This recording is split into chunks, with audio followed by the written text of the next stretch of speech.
J'étais déçu de la saison précédente, mais là, ils sont quand même très bien rattrapés. Ouais, il est Potox, c'est Ontox, et bienvenue dans cette nouvelle vidéo consacrée à la critique d'une série, Black Mirror, saison 7, qui est sortie il y a pas très longtemps, je pense que c'est sorti il y a 2 jours. J'avais vu justement la bande-annonce il y a je sais pas combien de temps, j'y avais réagi d'ailleurs, hein, j'avais fait une vidéo sur ma chaîne réaction, je vous invite à aller la checker si jamais ça vous intéresse, mais bon, la série là, elle est déjà, enfin la saison elle est déjà sortie, et donc on va en discuter parce que j'ai pas mal de trucs à dire, et je le précise, bien évidemment, je fais quand même un gros warning puisque je compte spoiler, donc allez voir plutôt la saison avant de regarder cette critique, ce sera quand même un petit peu plus intéressant. Et donc, comme je l'avais dit en intro, j'ai été très content parce que, eh bien, justement, on s'était un petit peu laissé en mauvais termes, j'ai envie de dire, avec la saison 6 où j'avais déjà fait une critique également sur la chaîne, hein. Encore une fois, n'hésitez pas à aller checker si jamais ça vous intéresse. Et j'avais été vachement déçu parce que bah ils avaient mélangé en fait quelque chose qui ne m'a pas plu, c'est-à-dire qu'en fait ils avaient mélangé en fait du surnaturel, ce qui est pas du tout le lieu, je pense. Quand tu regardes une série Black Mirror, à la base c'est pour avoir des rapports avec la technologie, et bah il y a eu justement des rapports avec la technologie. La saison complète n'est pas jetée, hein. Il y avait eu quand même quelques petits trucs, quelques épisodes qui étaient intéressants. Il me semble qu'il y avait également 6 épisodes, les 4 premiers étaient quand même assez chouettes, mais les 2 derniers justement, ils t'ont mélangé du surnaturel, et ça j'avoue que j'avais vraiment pas kiffé du tout. J'étais même, ça m'avait même laissé un goût amer, tu vois, dans la bouche. Ça m'a vraiment fait chier parce que je suis un gros fan de la série, et le fait qu'ils reviennent un petit peu aux origines, c'est-à-dire avec les technologies, etc., finalement la base, j'ai envie de te dire, eh bien j'ai été extrêmement content. C'était une crainte que j'avais peur que ça se transforme justement en un truc type American Horror Story ou autre, ce qui serait pas forcément mauvais, mais bon, dans le contexte de Black Mirror, j'aurais pas été super content. Mais finalement ils l'ont pas fait, ils sont plutôt restés donc sur la technologie, donc c'était quand même plutôt cool. Et surtout les épisodes qu'ils ont pondus, mais ils ont pondu des masterclass, hein. Franchement, l'épisode 1 l'épisode 1 déjà c'est un gros coup de poing dans le ventre. Déjà j'ai vu l'épisode 1, ça m'a directement, en fait j'ai binge-watché le truc juste grâce à l'épisode 1. En fait l'épisode 1 c'était un truc qui m'a mis une de ces claques. J'ai retrouvé justement toute l'essence de Black Mirror, et là je me suis dit ouais mais non, mais il faut absolument que je me tape la suite. En fait il fallait absolument que je regarde la série le plus vite possible, parce que là j'en pouvais plus, j'étais devenu accro en fait, hein. Il y a également l'épisode 3 qui m'avait également beaucoup plu, hein. C'était l'épisode avec l'actrice là qui était amoureuse d'une autre actrice qui rentrait dans le film, etc., dans les années 50, et pareil, gros coup de poing dans le ventre. Là je pense par contre que si ça fonctionnait à ce point, c'était bon, oui, par rapport aux relations entre les personnages, mais également par rapport à l'interprétation de l'actrice. Je sais plus comment elle s'appelle, Brandy Friday je pense dans le nom, enfin dans le film, mais dans l'épisode, mais je sais pas si c'est le nom réel de l'actrice, c'est l'actrice noire tout simplement. Et elle t'a fait une prestation mais de malade, franchement. Quand je la voyais en plus pleurer, etc., limite j'en étais bouleversé. Vraiment j'ai vu ça, mais j'ai été tellement pris au trip. Le premier épisode c'était un petit peu différent, parce que là c'est plutôt la déchéance qui fait que j'ai été un petit peu choqué. En fait c'est par rapport au fait que voilà, c'est une grosse critique de la société américaine, la société capitaliste, où en fait on nique les pauvres, hein, tout simplement. Les pauvres limite ils sont obligés de faire des trucs de fou pour pouvoir ne serait-ce que s'en sortir, sachant que là en plus on parle de la vie d'une personne, et voir en plus la déchirure du mec notamment par rapport à ce qu'il voit sous ses yeux de manière en plus totalement impuissant, ça m'avait bouleversé. Mais c'est un autre, l'émotion on va dire est différent, même si en soi c'est tous les deux triste, hein, bien évidemment. C'est moins triste quand même dans l'épisode 3, mais en réalité c'est quand même pas mal, c'est quand même pas mal triste quoi. Ok d'accord, elle est quand même heureuse elle, mais en réalité c'est un petit peu fictif quoi. Donc c'est pas vraiment pareil, c'est justement deux angles de vue en fait différents, et pourtant l'émotion est tout aussi efficace. Enfin j'ai quand même préféré l'épisode 3, mais voilà, c'est vraiment je pense par rapport à l'interprétation de l'actrice. Concernant les autres épisodes, notamment l'épisode 2 que j'ai trouvé, j'ai eu un petit peu du mal avec cet épisode là, parce que la technologie pour moi elle était pas assez proche de nous. La force justement de Black Mirror, c'est justement que la technologie elle soit très très proche de nous, et que du coup bah on puisse grave s'y apparenter. Là c'est tellement à des années-lumière de ce qu'on est capable de faire actuellement que tu vois moins le côté immédiat, tu vois ce que je veux dire, genre elle alterne la réalité, etc. Ça reste quand même très très cool, hein. Franchement j'avais quand même plutôt apprécié, mais j'ai été beaucoup plus détaché parce que tout simplement c'est limite inconcevable, en tout cas à l'heure actuelle. Il y a aussi un autre truc qui m'a un petit peu dérangé, mais ça c'est plutôt un avis perso, c'est le fait qu'en fait l'héroïne, elle ait été un petit peu le bourreau de la meuf, enfin de la victime du coup. Enfin là du coup la victime n'est plus une victime. En fait les rôles se sont inversés et là où j'ai été beaucoup plus mitigé concernant du coup le message, c'est que en fait la personne qu'on suit c'était justement la meuf qui a propagé la rumeur, etc. Et du coup je pouvais avoir j'avais moins d'empathie avec elle. J'avais beaucoup moins d'empathie avec elle par exemple qu'avec l'actrice là Brandy Friday, tu vois. Donc j'ai eu un petit peu plus du mal avec cet épisode, mais il était quand même très cool en termes de tension. Par contre vraiment c'était très chouette. Il y avait tout le mystère également avec la technologie, etc. qui était pas mal cool. Il faudrait peut-être que je vérifie, mais il me semble qu'il y a quelques petits faux raccords. Alors faux raccords volontaires bien sûr, c'était pour entretenir le mystère, mais il me semble que les passages avant où justement la meuf elle dit le truc pour changer la réalité, quand on n'est pas encore au courant de la technologie, en fait il me semble qu'on voit pas le collier. Alors en réalité j'ai vérifié et finalement ça a été extrêmement bien fait, puisque à chaque fois ça a été réutilisé mais de manière beaucoup plus discrète. On voit par exemple que là elle le prend déjà un petit peu entre ses doigts quand elle parle donc avec le truc de poulet. Il y a également la phase où elle avait haussé la voix, là le personnage principal, ce qui était bien évidemment faux, et bien elle l'avait également pris entre ses doigts, et également avec la séquence du lait où elle l'avait également pris entre ses doigts.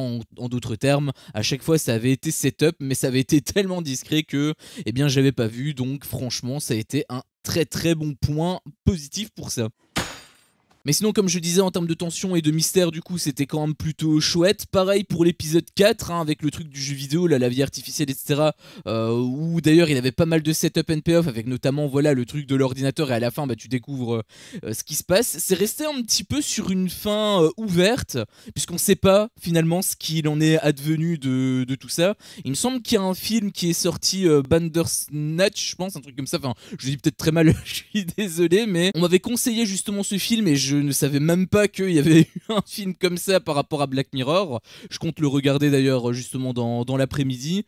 Mais du coup voilà, je sais pas si c'est les événements avant ou après. Je sais pas trop de quoi ça parle. Mais je sais pas si on va avoir plus d'infos du coup par rapport à l'épisode qu'on a eu. Mais dans tous les cas, l'épisode fonctionnait tout seul. Donc ça c'était quand même un bon point.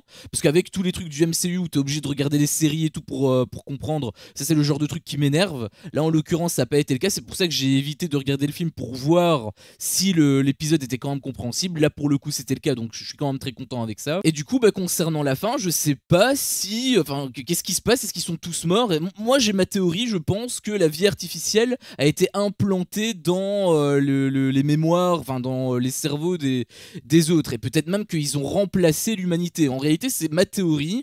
Je sais que normalement c'est censé être un hôte avec le personnage principal, mais étant donné qu'on n'a aucune info, pourquoi est-ce qu'ils auraient fait ça si ce n'est pour tout simplement s'éparpiller partout? Après peut-être que c'est simplement également pour faire un effet un peu virus et rester de toute façon haute avec les humains, peut-être, je sais pas, mais dans tous les cas, que je sois dans le vrai ou dans le faux, l'important c'était pas du tout la conclusion. Là c'était vraiment ma théorie par rapport à la fin ouverte, mais en soi l'important c'était tout l'épisode, toute la tension qui avait été générée, tout le mystère qui avait été généré, et j'ai trouvé que c'était très très bien. D'ailleurs en termes de mise en scène c'était vachement cool, avec notamment le moment où le mec la découvre que l'autre il est en train de buter tout le monde et qui s'énerve, etc., avec la caméra qui tremble et tout. C'était vraiment très impressionnant. Franchement j'avais beaucoup apprécié cette idée de mise en scène, et je trouvais que tout fonctionnait par rapport aux tensions, par rapport au mystère. Enfin bref, vraiment un épisode que j'avais beaucoup aimé.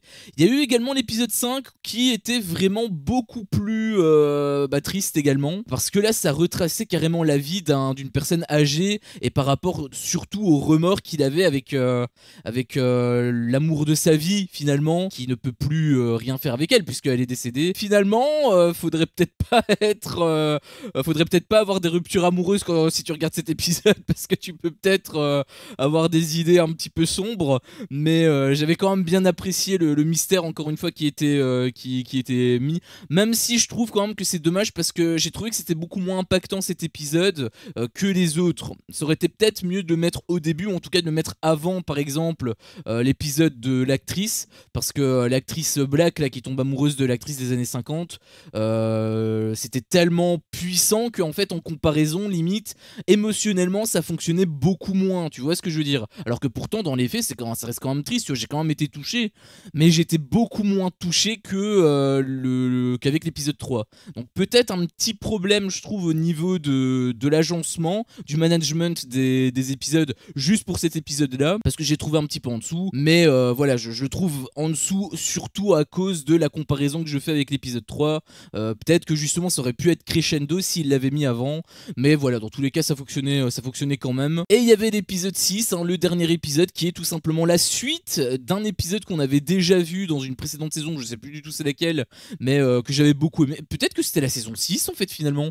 Je sais même plus s'il y avait cet épisode là, tellement que ça fait longtemps que j'ai plus vu Black Mirror, mais voilà, c'était l'épisode avec l'USS Callister, avec le délire du gars qui clonait en fait les employés, qui inversait un petit peu les rôles de domination, parce que voilà, c'était un loser dans la vraie vie, et là il voulait se donner un petit peu le rôle du dominant dans le jeu vidéo, et j'avais trouvé que c'était également très intéressant. C'est la suite, hein, donc on a eu justement la fin ouverte avec la fin de l'épisode précédent, enfin de l'épisode en rapport avec celui-là, et là on a eu une suite directe, donc j'ai trouvé quand même que c'était plutôt sympa. La fin était très troublante, parce que du coup tu te dis ok d'accord, ils sont à l'intérieur d'elle, du coup ça fait un peu ça fait un petit peu bizarre. Ça aurait été peut-être bien que chacun puisse fusionner avec leur propre conscience, comme c'est le cas finalement avec l'actrice principale. Mais voilà, dans tous les cas, ça fonctionnait très très bien. L'épisode était très long quand même, hein. 1h30 l'épisode, c'était énorme. Mais franchement, c'était vachement... Enfin, j'ai pas vu le temps passer en fait. Honnêtement, j'ai pas vu le temps passer sur n'importe quel épisode, hein. Juste l'épisode 5, j'ai trouvé un petit peu lent. Mais je pense vraiment que si ça avait été mis en tant qu'épisode 2, par exemple, j'aurais pas ressenti en fait la longueur avec des grands guillemets, parce que j'ai quand même pris au trip, tu vois. Aussi, je tiens quand même un petit peu à le préciser, mais avec l'épisode 6, j'ai eu également un peu de mal à rentrer dedans, parce que comme c'est une suite, alors il y a eu tout un délire de flashback, dans l'épisode précédent, tout ça. Heureusement d'ailleurs, hein, parce que j'avoue que j'aurais eu beaucoup plus de mal. J'avais du mal en fait à rentrer dedans, parce qu'il fallait déjà que je me souvienne de ce qui se passait. Et du coup, quand il y avait le truc de l'épisode précédent, j'ai eu quelques petits flashs qui sont revenus, mais plus l'épisode avançait, plus je refaisais des liens avec ce que j'avais vu. Et bon, à un moment donné, voilà, je m'étais souvenu de tout, mais il m'a fallu quand même un petit moment pour revenir, pour rentrer vraiment dans l'épisode. Peut-être même que c'est pour ça que l'épisode a été aussi long, c'est peut-être aussi pour laisser le temps aux gens de se remettre dedans. C'est une théorie, c'est peut-être possible, mais dans tous les cas, voilà, j'avais quand même pris un petit peu de temps à rentrer dedans, mais au final, ça fonctionnait quand même. C'était quand même très très chouette, hein. Et donc, bilan, comme je te l'ai dit, j'ai beaucoup apprécié la série. Je suis vraiment rassuré qu'il soit revenu sur cette base. Ça me faisait vraiment peur. Ça aurait pu être un tournant, hein, s'il partait sur le côté surnaturel, etc. Là, c'était foutu. Là, il me perdait complètement. En l'occurrence, c'est pas le cas. Donc, vraiment, j'étais très très content. J'attends même la saison 8, hein, pour te dire. J'attends même la saison 8. Peut-être qu'on en fera également une vidéo réaction de la bande-annonce s'il y en a une. Mais j'espère quand même qu'il y en aura une, parce que eh bien, la saison était vraiment incroyable. Meilleure saison, peut-être, je sais pas, j'ai plus les souvenirs de tout. Enfin, il y a des épisodes bien évidemment qui m'ont marqué, mais j'ai plus exactement en tête toutes les saisons, donc je pourrais pas réellement comparer. Mais dans tous les cas, voilà, j'ai été rassuré, c'est le plus important. Et si je devais donner une note, je te donnerais la note de 17 sur 20. Parce que vraiment, tous les épisodes ont été cool. Et je retire juste un point par rapport à mon maximum. Donc mon maximum c'est 18 sur 20. Je retire juste un point. Avec le truc de l'épisode 1, en termes d'émotion, ça aurait pu être plus intéressant de le mettre avant. Comme ça aurait été un crescendo. Là j'ai trouvé du coup un petit peu en dessous, ce qui est dommage. Mais voilà, je retire, on va dire, un point pour tout ça. Mais 17 sur 20, ça reste quand même une excellente note, quoi. Donc voilà, hein, c'était globalement mon avis sur cette saison. N'hésite pas à me dire, toi, toi ce que t'en as pensé dans l'espace commentaire, hein. Est-ce que t'as kiffé l'épisode, enfin l'épisode, la saison pardon, de manière générale, est-ce que tu ne l'as pas apprécié, justement pourquoi, par rapport aux arguments que je t'ai donnés, est-ce que tu es d'accord, est-ce que tu n'es pas d'accord, dis-moi tout en commentaire. Si cette vidéo t'a plu, en même temps n'hésite pas à interagir avec elle, que ce soit en laissant des pouces bleus, que ce soit en partageant. Pour toi c'est juste un clic, mais pour moi je peux t'assurer que ça représente vraiment beaucoup. Si mon contenu te plaît, n'hésite pas également à t'abonner, et je le case en même temps ici. Si jamais tu n'as envie de louper aucune de mes vidéos, eh bien je t'invite tout simplement à activer la cloche. Merci à toi pour le visionnage et je te dis à la prochaine pour une prochaine vidéo. Ciao.